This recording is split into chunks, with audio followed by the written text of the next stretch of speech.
Bonjour. Bien.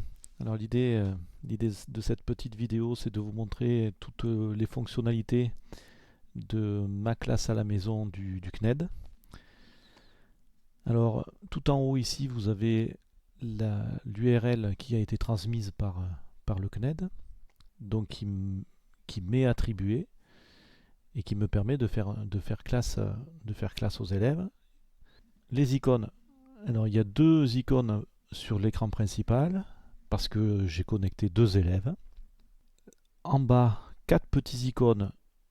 Le premier qui permet de montrer le statut et les paramètres, j'en parlerai un peu plus tard. Le deuxième pour ouvrir le micro pour que mes élèves m'entendent. Donc pour l'instant, je laisse fermer. La vidéo pour que mes élèves me voient. Je ne l'utilise pas.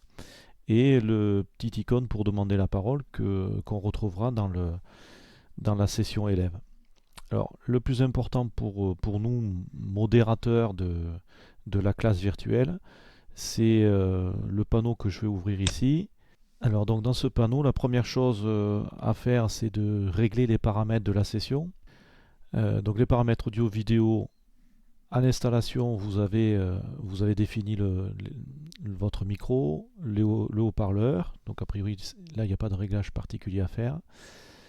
Les notifications, c'est vous décidez ici d'avoir une notification, c'est-à-dire un petit message qui s'affiche ici en haut à droite quand une personne rejoint la session.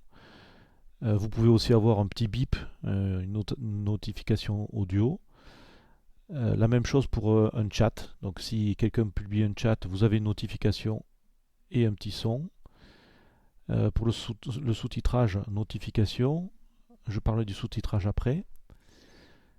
Quand une personne demande la parole, donc la demande de parole se fait avec cette icône, là aussi il y a une notification avec un petit pop-up et un avertissement audio. Globalement, je ne touche rien aux paramètres de départ sur ces paramètres de notification. Par contre, sur les paramètres de session, les participants, donc vous pouvez choisir partager l'audio. Donc ça veut dire que actuellement, c'est décoché, c'est-à-dire que les élèves, les deux qui sont connectés ici, élève test 1 et élève 2, ne peuvent pas communiquer avec moi. Même si sur leur session à eux, ils ont demandé à partager l'audio, ils ne peuvent pas communiquer puisque je l'ai interdit. Donc évidemment, on va chercher à communiquer, donc on partage l'audio. La vidéo, ça mange énormément de bandes passantes, donc à éviter.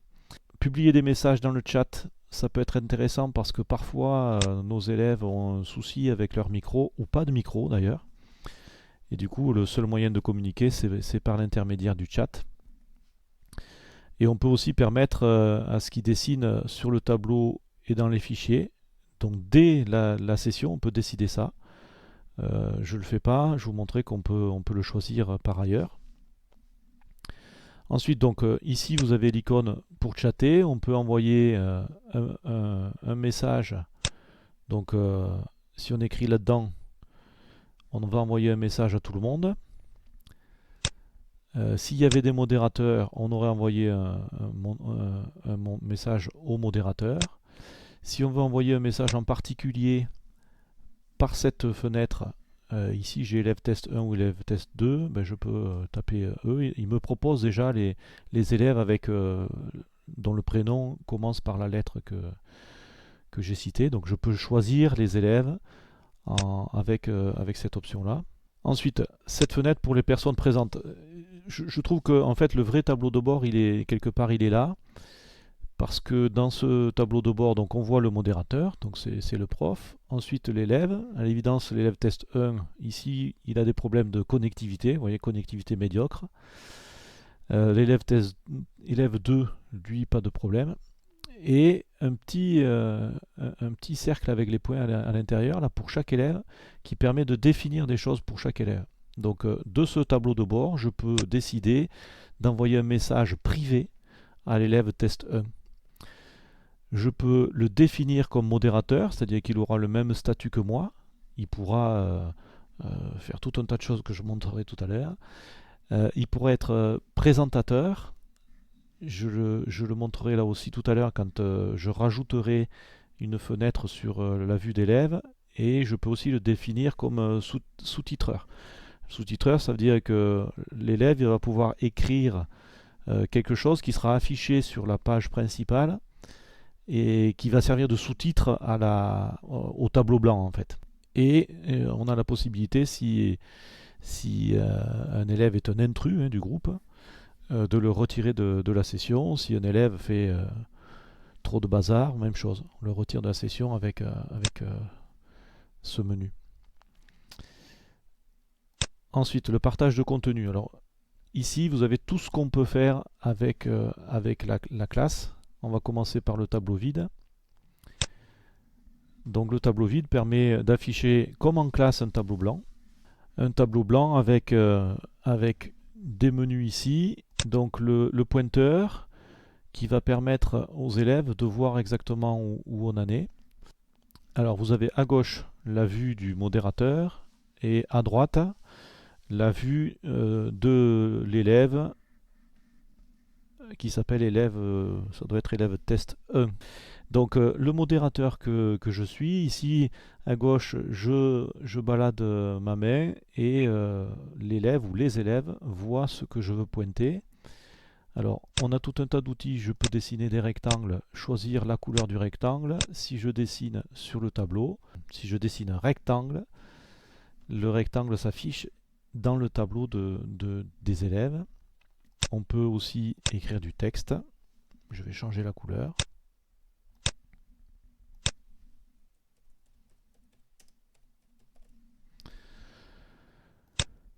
On a aussi le paramètre crayon, donc c'est si on veut écrire quelque chose d'un petit peu plus pointu, racine carrée de 2. Alors, comme pour un tableau, quand on va effacer le tableau, on choisit la gomme. Alors ça efface tout. Si je veux effacer qu'une partie, je vais sélectionner ici avec l'outil sélection et je vais aller chercher. Ben là, par exemple, je vais pouvoir effacer le racine de 2 avec enfin la racine d'ailleurs, c'est chaque objet. Et je vais supprimer. Même chose ici, je sélectionne et je vire le texte. Donc si je réécris à nouveau racine carrée de 2 égale 1,414. Donc on voit bien que mes élèves voient exactement ce que j'ai écrit. Et si j'efface tout le tableau.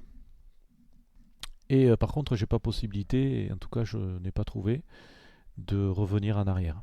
Alors reprenons pour la vue des élèves cette fois-ci.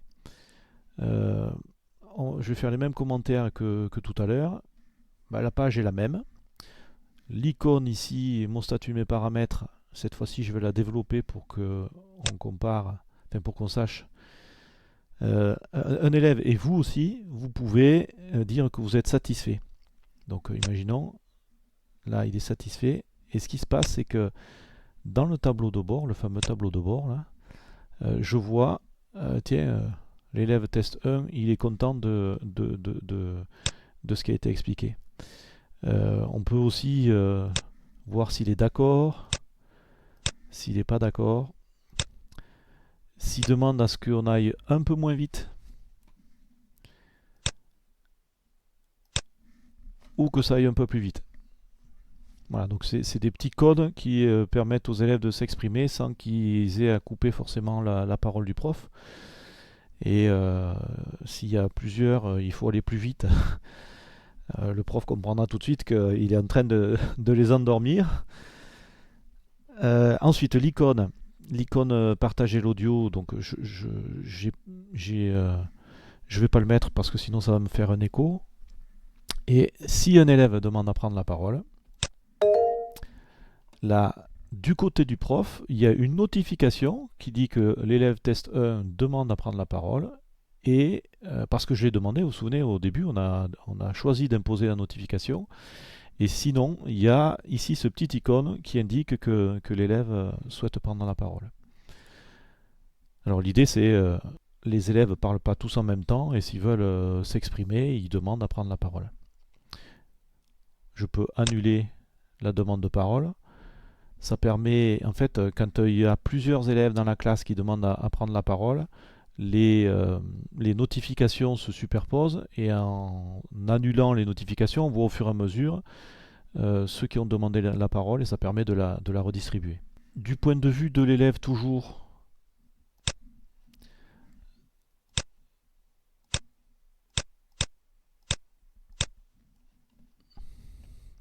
donc du point de vue de l'élève toujours, on remarque que ici, contrairement au côté prof, l'élève il peut rien faire sur le tableau blanc. Donc l'idée c'est le fonctionnement actuel, le prof fait son cours au tableau et les élèves écoutent attentivement.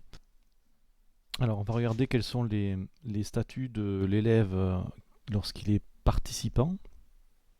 Donc on ouvre le panneau Collaborate pour l'élève. Il a la possibilité, tout comme pour le prof, mais de trouver quelqu'un avec qui chatter, communiquer avec tout le monde. Ensuite, le panneau principal, l'élève participant, il peut juste envoyer des chats au prof ou rechercher encore une fois une personne en particulier. Dans les partages, le seul partage qu'il peut faire, c'est rien. Donc il n'y a que l'accès au tableau blanc. Et dans les paramètres, les seuls paramètres possibles, ce sont les paramètres audio-vidéo spécifiques à l'élève et décider de recevoir ou pas recevoir de notification audio quand il y a un chat publié. Alors, on va changer le statut du participant pour qu'il puisse, de sa position d'élève, devenir un élève qui va au tableau, par exemple. Donc en classe, on veut appeler un élève au tableau. Le prof va appeler l'élève au tableau. Pour ça, il va modifier ses paramètres, son état. Et donc on va définir l'élève comme présentateur. Donc sur la fenêtre présentateur, cette fois-ci, les icônes qui sont en haut du tableau blanc sont les mêmes que ceux du prof. Donc l'élève peut faire exactement les mêmes choses. On va juste rajouter un texte.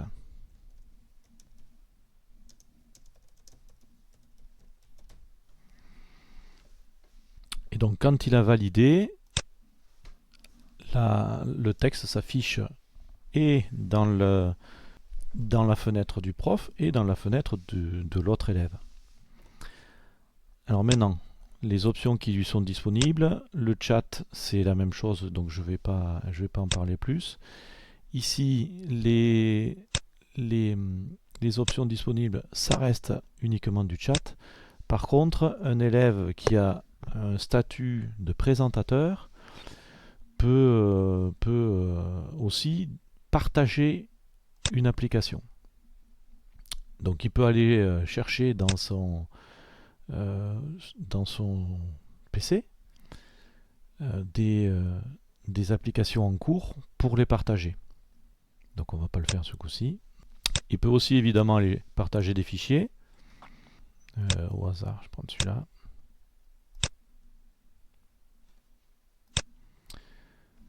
Donc l'élève en tant que présentateur, finalement, l'idée de ce statut-là, c'est que l'élève est passé à votre place derrière le bureau. Il a accès à votre PC pour la vidéoprojection au tableau. C'est lui qui écrit au tableau, tout comme vous pouvez le faire en tant que prof. Je reviens à la page principale du prof. Pour la page principale du prof, vous avez donc ici, c'est un document qui a été partagé par un élève lorsqu'il était présentateur. On a accès ici à la diapo suivante puisque le document comporte 2 pages. Le zoom, en fait, le zoom est libre et il est pour chacun. C'est-à-dire que moi j'ai fait un zoom, le prof a fait un zoom, il n'y a pas de zoom en parallèle pour la page élève, parce que l'élève, il a lui aussi sa commande de zoom. C'est-à-dire que s'il veut voir, c'est à lui de décider comment il zoome sa feuille. Par contre, la feuille présenté et partagé, c'est bien le modérateur, c'est le prof qui impose la page. Donc là, si je change de page, ça change aussi, mais le niveau de zoom, il est paramétré par les élèves pour leur fenêtre, et il est paramétré par le prof pour sa fenêtre. Revenons au niveau du prof. Alors, vous voyez ce petit icône là qui signifie qu'on veut arrêter de partager quelque chose. Donc si j'arrête le partage, ben forcément j'ai plus rien sur l'écran. Le partage du tableau vide, on en a parlé tout à l'heure. On peut partager un fichier. Typiquement les fichiers partageables, c'est les fichiers PDF, c'est les fichiers images. Alors ici vous avez un fichier PDF d'une quinzaine de pages. On peut se balader dans les pages, sélectionner la page, et ensuite, avec les élèves, écrire ce que l'on veut pour commenter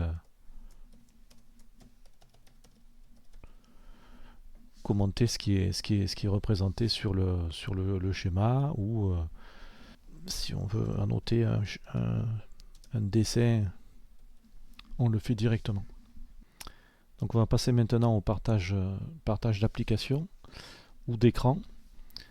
Alors l'idée du partage d'écran, c'est que vous partagez directement ce que vous avez affiché sur votre écran.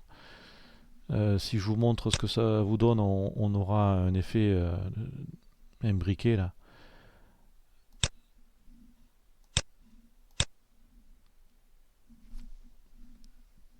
Voilà, qui est fortement désagréable, mais évidemment l'idée c'est que quand vous partagez l'écran, vous partagez l'écran pour lequel vous avez une autre application que celle du CNED.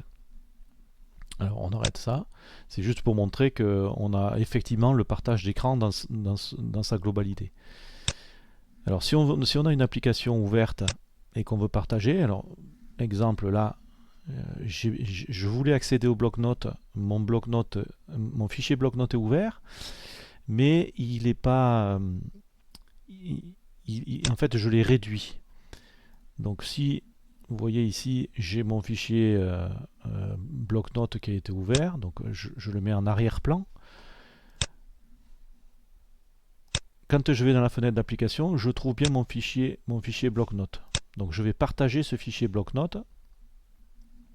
Et là, les élèves vont voir donc à gauche, vous avez ce que voient les élèves. À droite, vous avez mon fichier bloc-notes sur lequel je peux travailler. Donc, exemple, je veux créer un fichier vcard, donc qui permet de définir un carnet d'adresses.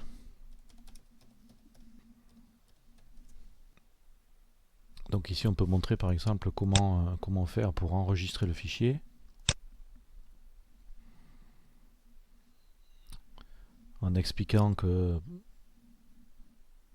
par exemple, le fichier sorti de l'éditeur de texte, c'est un fichier TXT. Or nous, on veut un fichier au format vcard, donc c'est du fichier VCF pour culture de tout le monde.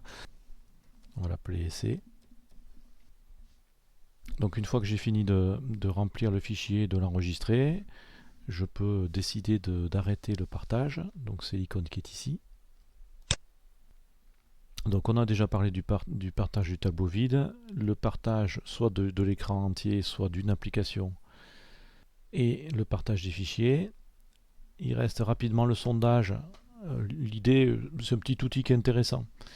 L'idée c'est si vous avez utilisé la classe virtuelle comme dans le cas d'une présentation de cours entre guillemets classique au tableau avec vidéoprojection, vous pouvez au bout de 5 minutes de présentation poser un petit exercice ou demander un avis à la classe. Donc si on fait un petit sondage, il y a soit un petit questionnaire à choix multiples possible, soit une question avec réponse oui ou non. Était-ce clair? Donc si vous voulez avoir un avis de toute la classe, vous commencez le test. À gauche du côté du prof, à droite du côté de l'élève, il y a une petite question, était-ce clair? On répond oui. Ici, il y a une réponse oui et deux réponses, enfin deux autres cas sans réponse puisque le prof n'a pas répondu, et puis le deuxième élève, il n'a pas répondu non plus, en tout cas pas encore. Donc le deuxième élève vient de répondre, le prof, allez hop, il va tricher, il va répondre oui aussi. Les élèves ont pour l'instant pas la réponse. Si on veut savoir, si on veut montrer la réponse, ce serait une autre question évidemment, hein, mais dans le cas d'autres questions, si on veut montrer la réponse aux élèves, il y a le afficher la réponse qui permet à tous les élèves de savoir quel a été le résultat du sondage. Si on veut recommencer, on efface. Et si on veut arrêter le sondage, on clique là-dessus. Alors, on revient maintenant sur l'écran du prof. Alors, sur l'écran du prof, il me reste à vous montrer la partie groupe de travail que je trouve finalement très intéressante. Alors, actuellement, dans la salle principale, il y a mes deux élèves et moi-même. Alors, je peux créer des groupes. Donc, par défaut, il y a deux groupes. Si on veut créer d'autres groupes, il n'y a qu'à faire ajouter. Si vous avez 20 élèves et que vous voulez qu'ils travaillent par 4, vous pouvez faire vos 5 groupes sans problème. Alors là, je supprime le groupe 3. Alors oui, une petite remarque importante, et je me fais souvent avoir. Il faut souvent faire deux clics. C'est-à-dire que là, je vais par exemple positionner l'élève 1 dans le groupe 1 et l'élève 2, je vais le mettre dans le groupe 2. En fait, pour l'instant, j'ai rien fait. Pour que ce soit validé, il faut bien cliquer sur commencer. Et avec le commencer, je vois que ma fenêtre m'indique que maintenant je suis tout seul dans la salle principale. Donc mon fameux tableau de bord principal, là, il m'indique bien que donc, dans la salle principale, il y a une personne. Dans le groupe 1, il y a une personne. Dans le groupe 2, il y a une personne. On le retrouve ici dans notre fonctionnement par groupe. Dans le groupe 1, il y a élève test 1 et dans le groupe 2, il y a élève 2. Bon, actuellement, je suis nulle part. Enfin, je suis dans la salle principale.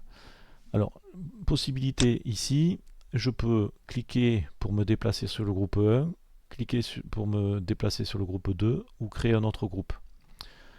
Je peux aussi m'attraper et me mettre sur le groupe que je souhaite. Et évidemment, ne pas oublier de mettre à jour. Autre possibilité, c'est depuis le tableau de bord. Alors, encore une fois, j'insiste, je le trouve très intéressant parce que si un élève vous appelle, c'est là que vous allez voir ici l'icône. On va le faire. Voilà, dans le groupe 2, l'élève 2 est en train de m'appeler alors que je suis dans la salle principale. Donc l'idée de la salle principale, on a rangé les élèves par groupe, donc on n'est plus du tout dans la même salle. Ce qui signifie que je ne sais pas ce que font les participants du groupe 1 et je ne sais pas ce que font les participants du groupe 2. Les participants du groupe 1 voient ce que font les participants du groupe 1, ils ne voient pas ni n'entendent ce que font les participants du groupe 2. Donc là par exemple, si je voulais aller répondre à la question de l'élève du groupe 2, je peux faire comme j'ai monté tout à l'heure pour me glisser sur le groupe 2, ou bien vous avez les petites flèches là qui permettent directement de rejoindre le groupe. Donc là on va aller au groupe 2. Là clairement on se déplace vers le groupe 2 et donc dans le groupe 2 je me retrouve avec l'élève. Et là je peux donc annuler la prise de parole puisque je suis là et je vais pouvoir répondre à ce que me demande l'élève. Alors, autre chose d'important, c'est que je vais me placer en tant qu'élève. Alors, je vais me reglisser, je vais me mettre sur le groupe 1 avec l'élève test 1 puisque je l'ai en double. Alors, donc, l'élève test 1 et moi-même, nous sommes dans le groupe 1. On va vérifier ça ensemble.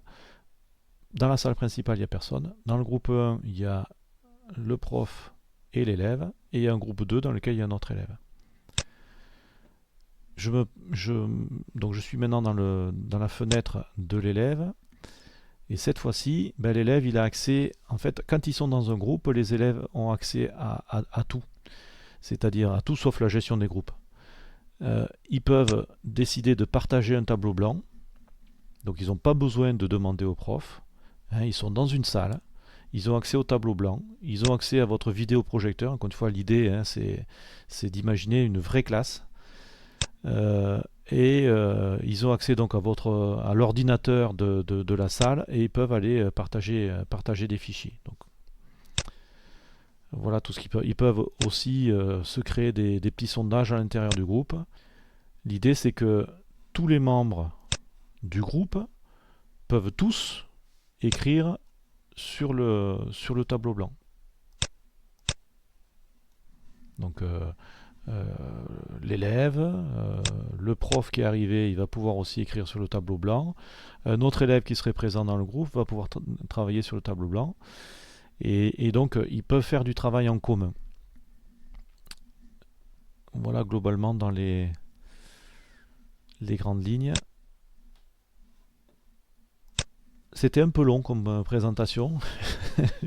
Si vous avez tenu jusqu'au bout, bravo. Merci de votre écoute. Au revoir.